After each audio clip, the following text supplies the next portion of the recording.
புதுக்கோட்டை மாவட்டம் ஆவுடையார் கோவில் கடைவீதியில் மதசார்பற்ற முற்போக்கு கூட்டின் வேட்பாளராக கைச்சின்னத்தில் போட்டியிடுகின்ற எஸ் டி ராமச்சந்திரனை ஆதரித்து இன்று மாலை 4 மணி அளவில் ஆவுடையார் கோவில் கடைவீதியில் இந்திய கம்யூனிஸ்ட் கட்சியின் மாநில நிர்வாக குழு உறுப்பினர் லெனின் அவர்கள் வாக்குகள் சேகரித்தார்.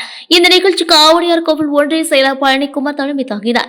ஒன்றிய துணை செயலாளர்கள் அமிர்தம் இளங்கோவன் ஆகியோர் முன்னிலை வகுத்தனர். மேலும் இந்த நிகழ்ச்சியில் மாவட்ட செயலாளர் செங்கோடன், மாவட்ட துணை செயலர் ராஜேந்திரன் ஆகியோர் உட்பட சுமார் 60க்கும் மேற்பட்ட தோழர்கள் ஆவுடையார் கோவில் பாலத்தில் இருந்து பேரணியாக வந்து 4 வீதிகளையும் சுற்றி வந்து பிரச்சாரத்தை மேற்கொண்டனர்.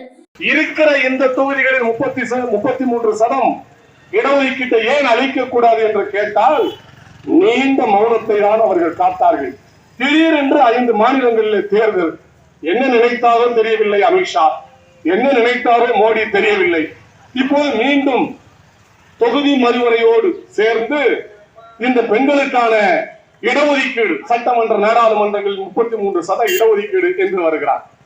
இதுல என்ன ஆபத்து என்றால், ஏற்கனவே 1971 நாம் எடுத்த அந்த கணக்கெடுப்பின் அடிப்படையில் தொகுதி மறுவரைவை தான் நாம் இதுவரை கண்டிருக்கிறோம். ஆனால் இப்போது 2021 எடுக்கிற நம்ம மக்கள் தொகை, 2011 மக்கள் தொகை கணக்கெடுப்பு எடுத்தோம்.